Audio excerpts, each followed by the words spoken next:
বাংলাদেশের জামাত ইসলামী কাজকে আওয়ামী ফাজিলদেরকে বাংলাদেশে আর রাজনীতির ময়দানে আমরা কোন অবস্থায় সহ্য করব না।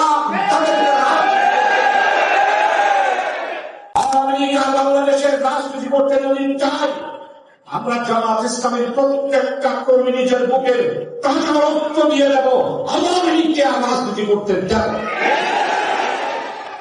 আর আওয়ামী লীগ যারা অন্যায় করেছে, অত্যাচার করেছে, আমাদের কর্মীদের বাড়িঘর জ্বালিয়ে দিয়েছে, আমাদের কর্মীদেরকে পুলিশ দিয়ে গ্রেফতার করেছে, তাদেরকে আমরা কোনদিন ক্ষমা করতে পারি না।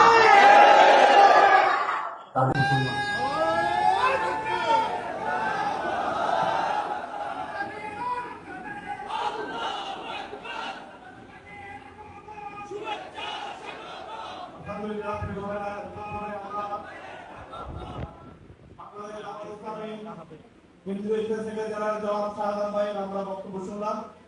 আমরা নামাজ একসাথে পড়বো, সবাই বসেন। আমরা আমাদের প্রধান কথা বলেছেন, প্রধান আলোচকের বক্তব্য শুনে নামাজ একসাথে পড়বো। জামাত ইসলামী নামাজ পরীক্ষার জন্য জন্ম হয়েছে, সুতরাং নামাজ আমরা একসাথে পড়বো ইনশাআল্লাহ। আপনারা করবেন।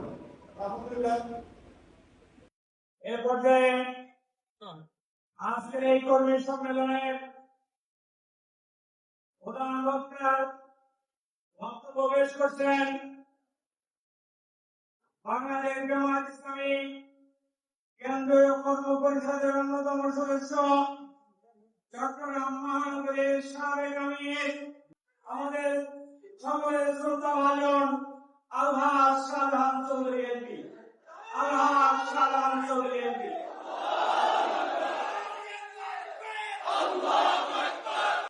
সড়ক সংস্কার অনুসারে এবং গণভোটের রায় বাস্তবায়নের জন্য আগামী দিনে বাংলাদেশের ফয়সালা হবে কি হবে না, সেই রাজনীতি আগামী দিনে আমরা শুরু করব। আমি আপনাদেরকে স্পষ্ট বলতে চাই, 34শে জুলাইয়ের রক্ত ভিজা যাবে না,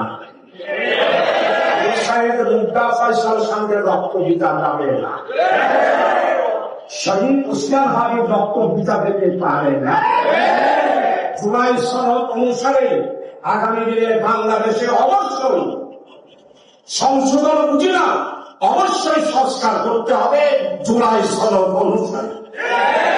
জুলাই সনদ যেটা হয়েছে, যারা একটি অক্ষর আপনারা যারা সরকারে আছেন তারা বাদ দিতে পারবেন না। আপনারা যদি জুলাই সনদ অনুসারে দেশ চালান, আমরা আপনাদের সাথে সহযোগিতা করব।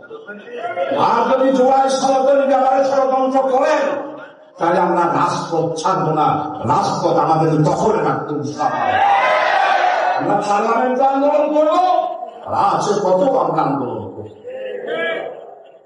প্রিয় ভাই, বাংলাদেশের আগামী দিনের যে সমস্যা, এই সমস্যা সমাধানের জন্য আমার মেসেজ হল, যারা সরকারে আছেন আর আমরা যারা বিরোধী দলে আছি, আমরা যৌথভাবে যদি এই সমস্যার সমাধান না করি, তাহলে বাংলাদেশে আবার ওই 18 বছরের ফ্যাসিস্ট ভোটারবিহীন সরকার আবার ষড়যন্ত্র করে বাংলাদেশে রাজনীতি করার সুযোগ পাবে। আমরা বাংলাদেশের জামাত ইসলামী কাজকে আওয়ামী ফাজিলদেরকে বাংলাদেশে আর রাজনীতির ময়দানে আমরা কোন অবস্থায় সহ্য করব না।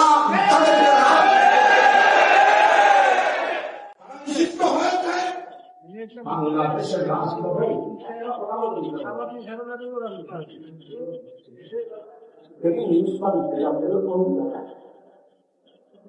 আমরা বাংলাদেশের রাজনীতিকে আওয়ামী লীগ আর বাংলাদেশের রাজনীতি করতে যদি চাই, আমরা জামাত ইসলামের প্রত্যেকটা কর্মী নিজের বুকের তাজা রক্ত দিয়ে দেব। আওয়ামী লীগকে আর রাজনীতি করতে চাই। দিল্লিতে চলে গিয়েছে, দিল্লিতে থাকে। আপনারা পড়াইছেন, পলাতক হিসাবে দিল্লিতে থাকবেন। আর বাংলাদেশে যদি আসে, আপনাকে অবশ্যই ফাঁসির কাস্টে যেতে হবে। আপনার আওয়ামী লীগ যারা অন্যায় করেছে, অত্যাচার করেছে, আমাদের কর্মীদের বাড়িঘর জ্বালিয়ে দিয়েছে, আমাদের কর্মীদেরকে পুলিশ দিয়ে গ্রেফতার করেছে, তাদেরকে আমরা কোনদিন ক্ষমা করতে পারি না। তাদের দূষণ যারা আছে তাদের বিচার বাংলার মাটিতে হবে ইনশাআল্লাহ।